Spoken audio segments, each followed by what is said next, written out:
Moisés Mendes, jornalista que, quando fala, faz todo mundo pensar e refletir.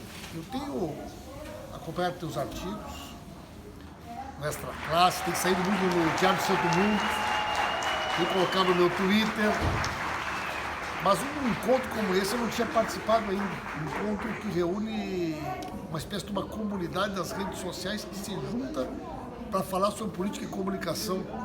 Alguns anos atrás era impossível a gente imaginar uma coisa dessa, né, Moisés?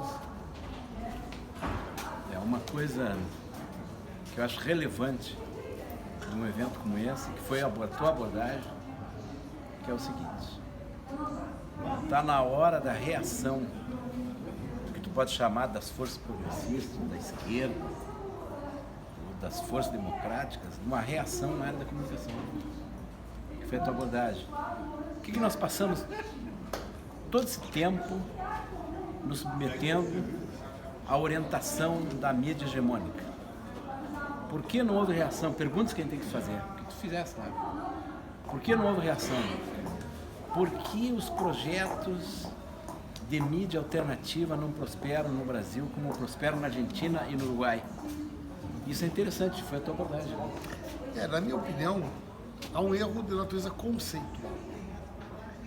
Que foi, em determinado momento, imaginar que chegar no governo era o máximo que nós poderíamos ter como expectativa.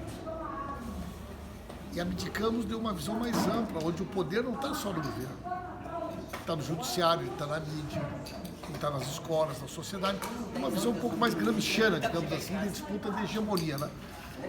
E aí foi o nosso erro.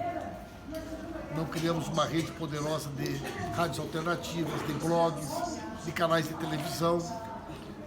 Mas a gente aprende com os erros, com certeza, quando nós voltar, vamos voltar melhor, né, Moisés?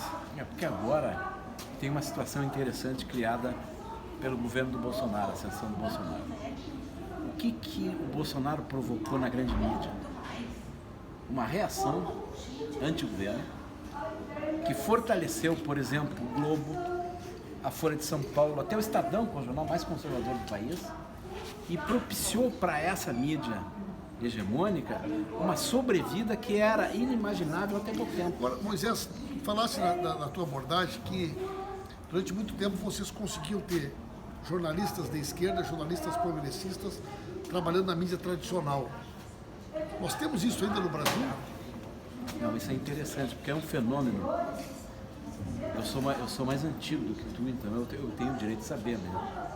É um fenômeno da ditadura de anos 70 e anos 60, em que a convivência do profissional da grande imprensa, ela era quase pacífica com os jornais alternativos, por concessão dos donos dos jornais. Isso é um fenômeno interessante. Os donos dos jornais permitiam que o cara que trabalhava numa Folha de São Paulo, no Estadão, por exemplo, ao mesmo tempo trabalhasse com opinião no movimento. Porque essa militância pela democracia, ela acaba forçando a própria grande mídia a entrar no movimento, na mobilização pela volta da democracia. É interessante o trabalho da imprensa nanica, porque ela a imprensa nanica usa as mesmas equipes da grande imprensa para fazer os jornais alternativos, muitas vezes. Isso é um fenômeno muito interessante que nós não temos hoje. Mas talvez eu acho que por causa das redes sociais. Que hoje a imprensa alternativa, ela basicamente está nas redes. Agora, tu não enxerga, até mesmo no Twitter, no Facebook, os jornalistas que estão na mídia tradicional, eles têm muito receio de explanarem opiniões contra a corrente, digamos assim.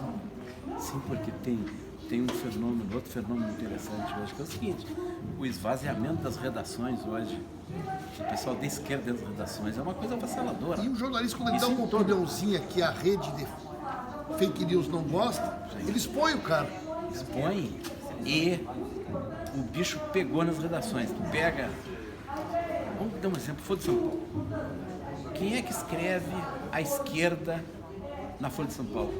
Colaboradores. Colaboradores, articulistas, né? Articulistas, colaboradores, porque a equipe interna é desestimulada a assumir posições de esquerda. Então, o jornalismo da grande imprensa, ele esvaziou as redações do pensamento de esquerda. E o que eles fazem? terceirizou a opinião da esquerda com colaboradores. Mas é um bom debate, irmão. Prazer, viu? Vamos falar mais aí sobre que comunicação. Tu fizesse uma abordagem que as esquerdas vão ter que fazer, que são as falhas de comunicação cometidas pelas esquerdas, vamos falar de PT, de governo, pela esquerda brasileira durante o período em que a esquerda teve o poder. Quer dizer, nós subestimamos a capacidade de comunicação que resultou numa coisa que é essa que está aí no governo hoje. Quer dizer, nós não entendemos a importância da comunicação, fraquejamos nesse sentido e aconteceu o que aconteceu. É possível recuperar terreno com projetos como o 247 e tantos outros de mídia alternativa. Um abraço. Obrigado.